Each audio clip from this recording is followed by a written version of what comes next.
Mesdames et messieurs, bonjour. Nous sommes le 4 juin 2024 et bienvenue dans FC Politique. Au menu de cette émission, j'ai le plaisir de recevoir Frédéric Mani. Frédéric Mani, bonjour. Bonjour. Vous êtes le syndic de Dully, mais surtout le président de Région de Nyon. Et Région de Nyon a beaucoup d'actualités en ce moment. On va parler de la fête des 20 ans de Région de Nyon qui aura lieu le samedi 15 juin prochain, ainsi que du conseil intercommunal.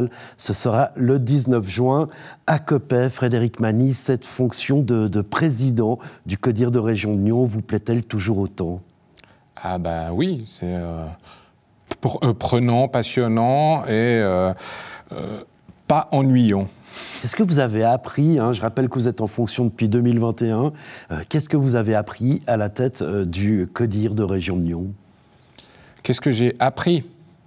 Appris à être patient, de bien coordonner les discussions, d'écouter, de coordonner, voilà. Donc il y a plein de choses au-delà d'avoir un dicaster et puis de faire avancer son dicaster.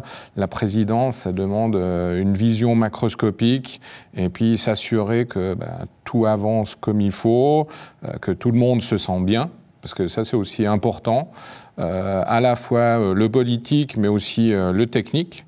Parce que sans le technique, on ne serait pas là et on n'aurait pas la chance de pouvoir fêter les 20 ans de Région de Nyon. Et bien voilà, justement, cette fête des 20 ans de Région de Nyon, on va en parler justement, elle aura lieu le 15 juin prochain de 10h30 à 15h avec une première partie officielle, donc sur inscription qui aura lieu de 10h30 à 12h, suivie d'un apéritif. Parlons de cette partie officielle. Alors, la participation de Simon Roman, gagnant du Grand Prix de l'humour de Morche Sourire 2019, qui nous fera la joie d'une petite rétrospective, j'imagine, humoristique, et une allocution du président, donc de vous-même.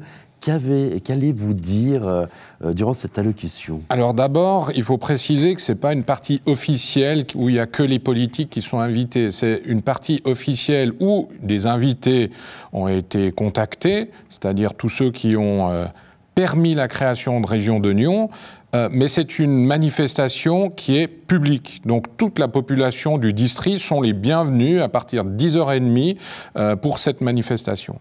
Et puis l'allocution, je pense que le plus important, c'est les remerciements. C'est sans nos prédécesseurs, que ce soit les techniques, les secrétaires généraux ou les présidents et membres du CODIR, il y en a plus d'une quarantaine qui se sont succédés en 20 ans, sans eux, on ne serait pas autour de la table et on ne parlerait pas des 20 ans de Région de Nyon et de tout ce qui a été mis en place avec une évolution qui est partie de l'ARN, l'idée d'aller au-delà de ce qui était fait et pour pouvoir fédérer les communes dans une région afin d'avoir des opportunités pour des projets qui ont une envergure un peu plus macroscopique et d'intérêt régional. Ben voilà, et à midi, c'est l'apéro, et puis ensuite, on passe à la partie grand public, on va dire ça comme cela, avec de la restauration, de la petite restauration. Et un concert. Activités et un concert du groupe nyonnais Tandinista. Comment se passe cette année anniversaire? Est-ce qu'elle se passe selon les vœux de la présidence et du CODIR? Elle se passe selon les vœux de tous les collaborateurs de Région de Nyon. C'est du travail qui a débuté déjà à la fin de l'année passée, avec des idées qui ont été regroupées pour avoir un événement de 20 ans qui ne se focalise pas uniquement sur une journée. La journée du 15 juin, c'est vraiment pour les remerciements, se mettre ensemble pour faire un événement festif avec le plus de monde possible. Mais tout le long de l'année, des événements, des concours sont organisés pour marquer ces 20 ans. Ben voilà, comme le concours qui est sur le site internet Région de Nyon, il s'appelle le Rallye Quiz. Et puis alors là, c'est des questions de fonctionnement ou tout simplement de savoir de quelle couleur est l'abri de bus dans telle commune. Exactement. Exactement. C'est un quiz. C'est un quiz. Et voilà, et l'on passe à l'actualité de Région de Lyon. L'autre actualité de Région de Lyon, c'est ce fameux conseil intercommunal qui aura lieu le 19 juin à Coppet. Alors, au menu de l'ordre du jour, les comptes 2023, mais aussi, par exemple, la réponse écrite sur la position du CODIR de Région de Lyon sur le projet d'extension de l'autoroute A1 à 6 voies, suite à une interpellation déposée en décembre prochain. Que répond le CODIR par écrit à cette interpellation ? Ou alors, le détail de cette interpellation, en fait, elle a déjà été répondue oralement, elle a été déjà transmise plusieurs fois, et c'est juste Madame V qui a demandé que soit mis par écrit cette réponse. Alors, quand on lit cette réponse, on apprend que finalement, la DGMR n'a pas consulté officiellement la région et que la région va se concentrer, elle, sur les aménagements de la route blanche, c'est ça ? C'est ça. À l'heure actuelle, Région de Lyon participe sur les aménagements de la sortie d'autoroute, mais les discussions entre la DGMR et le FROU, donc le fédéral, entre le canton et le fédéral, la région n'a pas été mandatée pour discuter sur les tenants-aboutissements de ce projet.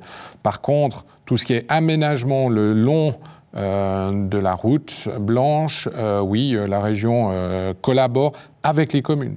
Parce que c'est surtout en appui pour résoudre des problèmes locaux, communaux, pour de la mobilité douce, que ce soit vélo ou marche à pied, que la région participe là-dedans.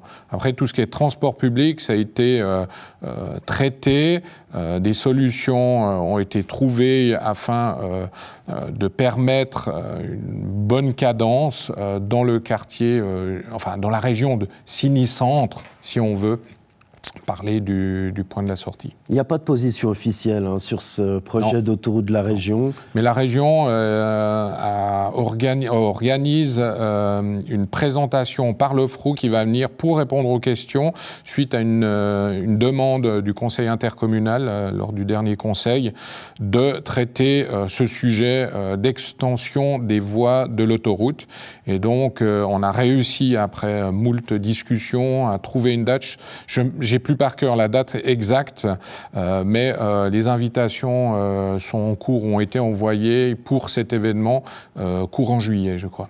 Allez, on continue sur le thème de la mobilité, qui est un des points forts de la région, avec un préavis, alors un petit préavis en termes numéraires, 27 000 francs, qui concerne le projet de navette Cristal à Gland, mais c'est un projet très important à la croisée de plusieurs dicastères pour le CODIR de Région de Lyon.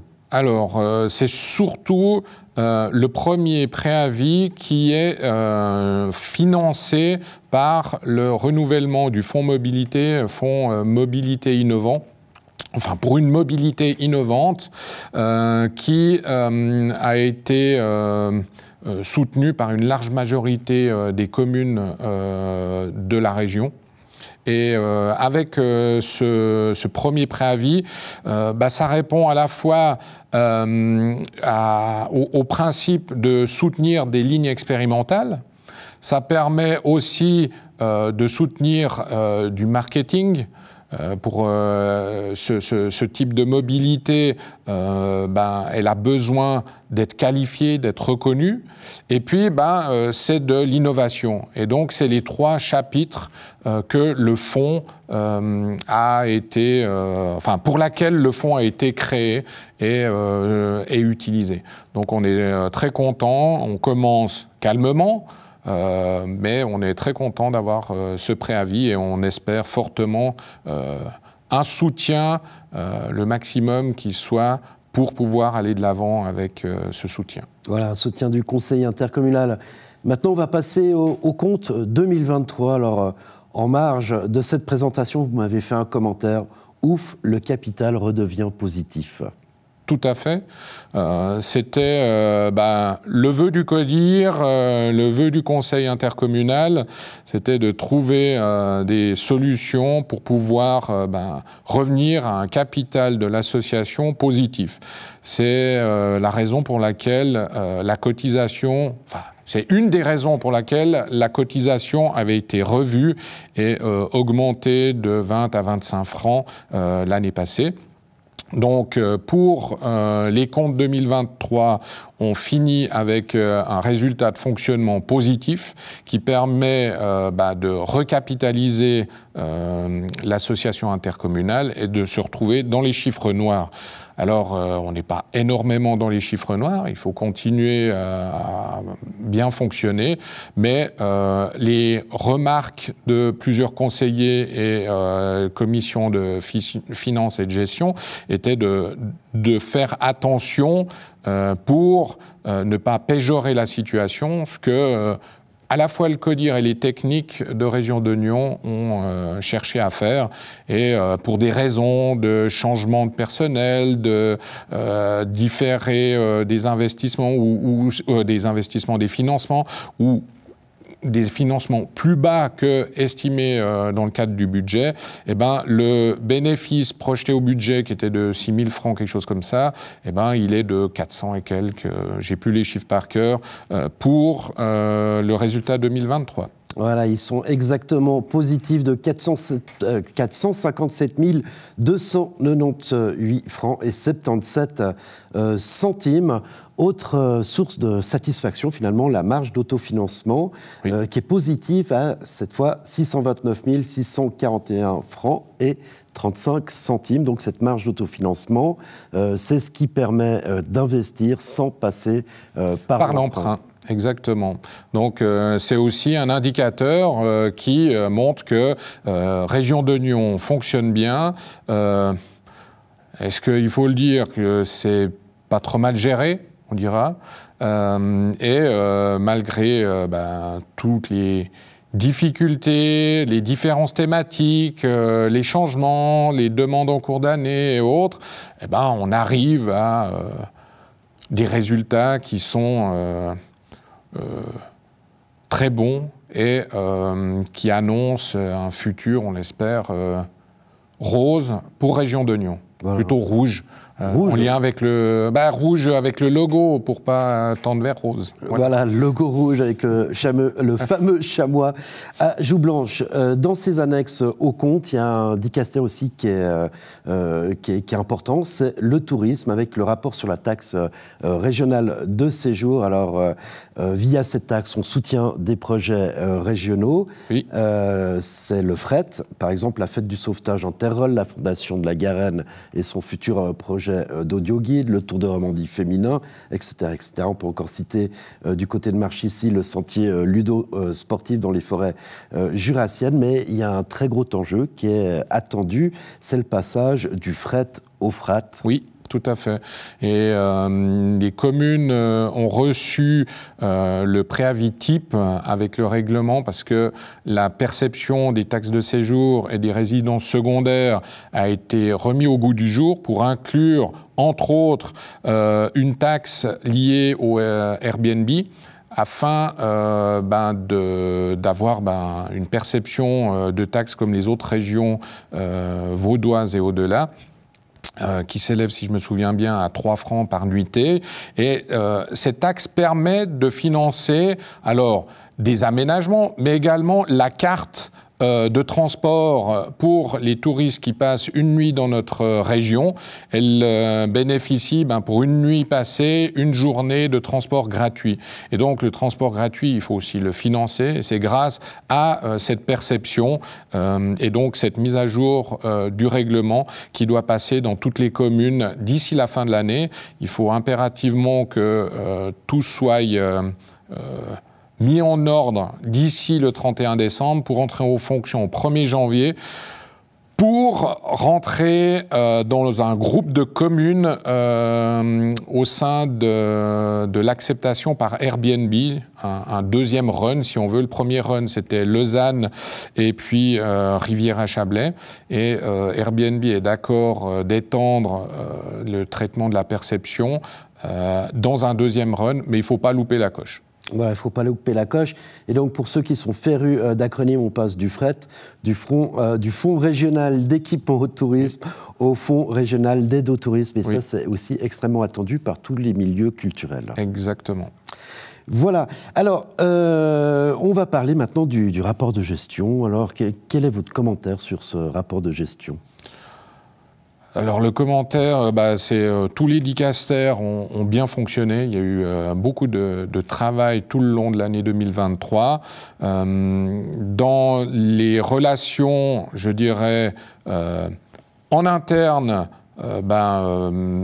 ça a fonctionné plutôt très bien entre politiques et techniciens. Avec les relations externes, c'est-à-dire avec le canton, avec le Grand Genève, on a vu en 2023 une reconnaissance du travail effectué par Région de Nyon, à tel point que les soutiens cantonaux, que ce soit pour l'économie, pour la représentation de la région, le mandat cantonal de la représentation régionale au sein du Grand Genève et dans d'autres thématiques a été reconnu au-delà de ce qui était soutenu par le passé, et donc on a une augmentation de subventions cantonales pour ces tâches. Et ça, c'est un point important, parce que ça fait un certain nombre d'années que des délégations du CODIR sont montées à Lausanne pour faire reconnaître le travail, la diversité des thématiques,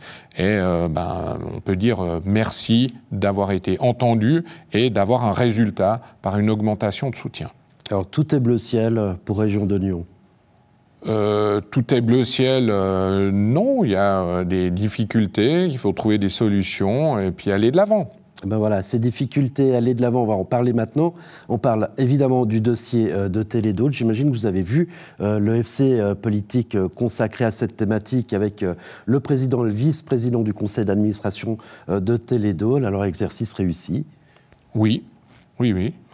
Je pense que la situation elle a été clairement expliquée dans cette interview. Et je pense que les étapes, elles ont été présentées de manière, je dirais, simple, mais c'est des fois difficile quand on est dans le dossier, on a l'impression d'être clair, mais pour le public, c'est des fois difficile à comprendre. La situation actuelle, c'est que le conseil d'administration cherche à trouver des solutions, à clarifier, à aller de l'avant pour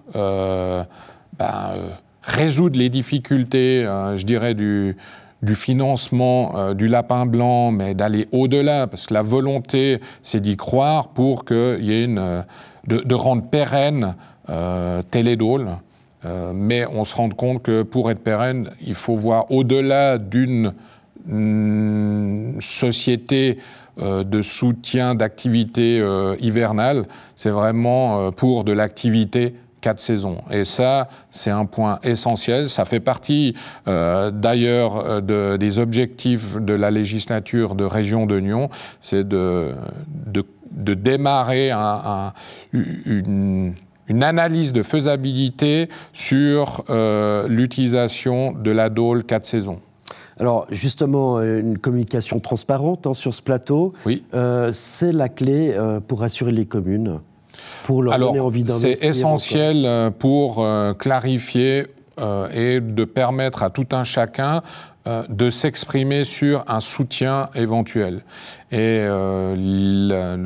la discussion au sein du CODIR de Région de Nyon, Région de Nyon est actionnaire majoritaire à hauteur de 93%, si je me souviens bien, de Télédôle, la volonté, c'est de préparer un préavis qui serait déposé tout prochainement et qui nécessiterait un conseil intercommunal extraordinaire que pour ce sujet-là. Pourquoi il n'est pas encore déposé? Parce qu'il y avait des questions juridiques du côté français qui devaient être clarifiées. Tant que ce n'était pas clarifié, on ne pouvait pas connaître quel scénario il fallait privilégier. Et puis, il y a aussi des discussions qui ont été entamées depuis un certain temps avec le canton, avec les techniques du canton. Et puis, tout doit se concrétiser avec une rencontre politique pour confirmer les engagements du préavis qui serait réalisé et des engagements cantonaux pour un soutien.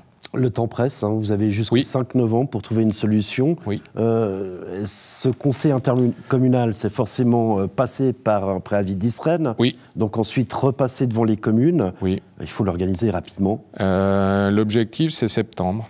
Pour septembre, parfait. Les cautionnements de Télédôle, hein, de la région, s'élèvent à 3,7 millions à peu près. À peu près, oui. Est-ce que la région peut encore cautionner Télédôle? Est-ce que les banques pourraient prêter encore? Pour le financement du lapin blanc, non. Les banques suisses nous ont bien répondu que malheureusement, à 50-100 mètres près, si c'était sur le territoire suisse, ben on a le système hypothécaire, enfin on aurait des solutions simples, connues, qui permettraient d'aller de l'avant. Maintenant, étant donné que c'est sur sol français, c'est plus compliqué. Les prêts, les cautionnements du côté suisse, on a été au maximum. Maintenant, il faut déterminer comment on peut trouver le financement nécessaire. Et c'est pour ça que l'objectif, c'est de déposer un préavis d'Isren et de trouver le financement pour ça. Un préavis en septembre. Pour que l'on comprenne bien, donc ce lapin blanc, la parcelle appartient à la Sofren, qui est la régie foncière de région de Nyon. Le maître d'œuvre, c'est Télédôle France SA, qui est une filiale de Télédôle. Et il y a encore la région qui est actionnaire majoritaire de Télédôle. Quelles sont réellement les relations entre ces trois entités et leurs interactions? Alors, comme vous l'avez dit, la parcelle appartient à la Sofren, qui est la société d'acquisition du foncier créée par Région de Nyon, donc c'est une société anonyme, une SA. Et puis, ça permet d'acquérir, alors là, pour Télédôle, la parcelle, mais pour d'autres projets, d'acquérir un terrain afin de permettre un développement. Il y a des discussions, par exemple, pour des zones artisanales dont l'acquisition est nécessaire pour le foncier. Je pense au projet Pôle Bois, projet sur le territoire de la RIP. L'acquisition, il y a une promesse-vente qui a été signée auprès de la Sofren pour acquérir le terrain. Et après, ce terrain, par d'autres accords, il est financé avec du privé, du public pour réaliser l'utilisation prévue, que ce soit pour de l'industrie liée avec le bois, pour le projet Pôle Bois, ou pour créer le bâtiment d'accueil des DAP, le Lapin Blanc pour Télédôle. Quand on disait que la région risquait d'être mise en faillite, si Télédôle était en faillite, pourriez-vous nous expliquer pourquoi, finalement ?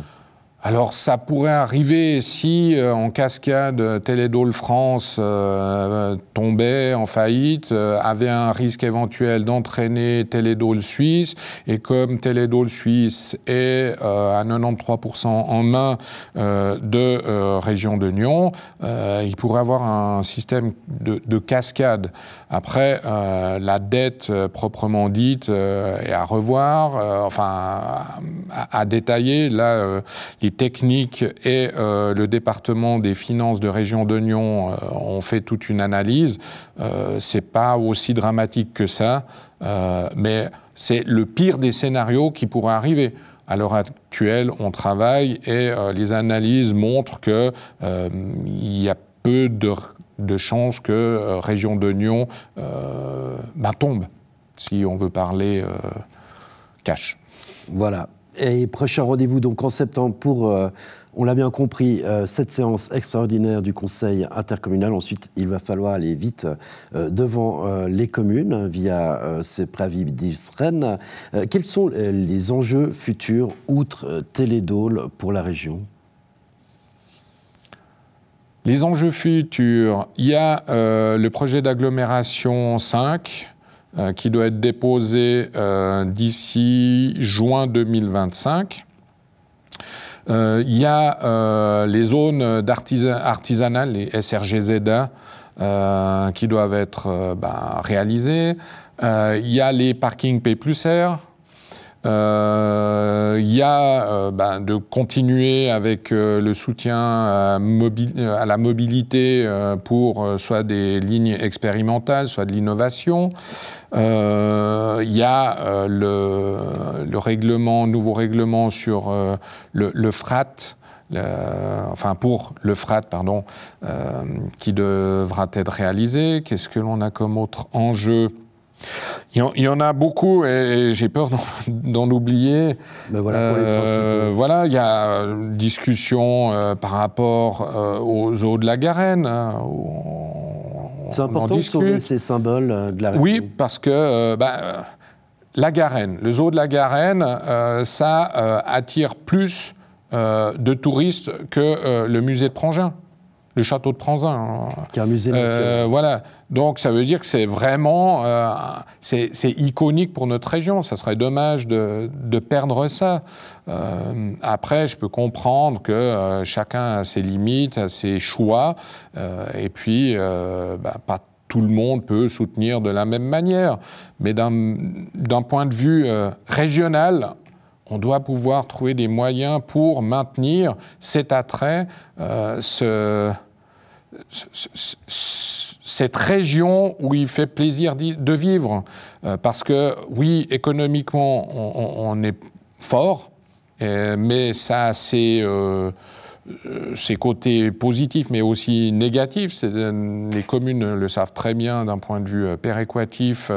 On peut être une région forte, mais on a un contrebalancement péréquatif qui est aussi difficile d'accepter, mais on a aussi besoin d'avoir ces côtés d'activités récréatives, hobby, pour se changer les idées, et c'est essentiel d'avoir ça. Donc oui, c'est important de soutenir tous ces j'ai pas un terme unique, mais qui représente tous ces acteurs de notre région, qui représentent notre région. C'est important. Frédéric Magny, plus que jamais, Région d'Oignon, l'avantage des idées communes. Ah, c'est essentiel, il faut se fédérer, il faut pouvoir aller de l'avant ensemble pour vraiment montrer qu'on existe. Et puis avoir une qualité de vie pour nos citoyens qui soit plus qu'agréable. Et puis grâce à ça, j'entends, on s'est fédéré, on a pu être intégré à l'agglomération franco-valdo-genevoise, qui nous a permis depuis le début des projets d'agglomération, le PA1, PA2, PA3, PA4, cumulé, on arrive à près de 100 millions de subventions fédérales rien que pour la région du Distrignon.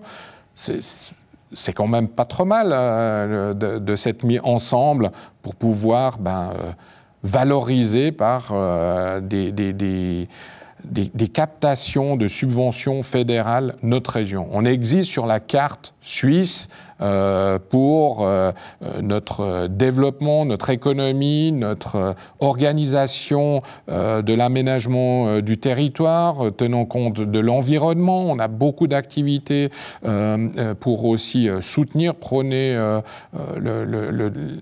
l'équilibre, je dirais, béton agricole, et c'est important, ça, c'est l'avenir. Donc oui, belle suite à Région d'Oignon pour les 20 prochaines années et puis toutes les suivantes. Et ben voilà, belle suite à Région d'Oignon. Je rappelle donc cette grande fête du 15 juin avec au programme des allocutions, de l'humour, de la musique et plein de choses à voir. Ça sera juste avant le match Suisse-Hongrie, hein, c'est juste tout à côté de la place. Et d'ailleurs, toutes les personnes qui viendront à la manifestation, elle se déroule à l'usine à gaz et pas très loin, il y a la fan zone, donc à 15h, les gens pourront continuer, se déplacer pour voir le match avec la Suisse. Voilà, vous y serez, j'imagine. Alors, je serai en tout cas aux 20 ans de la région. Après, pour le match, on a tellement de sollicitations dans nos communes où, à Dully, il y a une organisation qui est privée qui a été faite. À la commune voisine, à Bursinel, la même chose. Donc, un peu partout, il y a des projections du match avec la Suisse. Donc ça va être difficile de dire où est-ce que l'on sera pour pas décevoir les gens. Voilà. Frédéric Mani, président du comité de direction de Région de Nyon, merci beaucoup d'avoir participé à cette émission. Merci beaucoup de l'invitation et puis à tout bientôt. Eh bien, je l'espère. Et quant à moi, je vous donne rendez-vous la semaine prochaine et dès demain, vous retrouvez Andrea Braslopo et Alexandre Caporal pour une nouvelle émission de Fais voir ta région. Allez, à la semaine prochaine.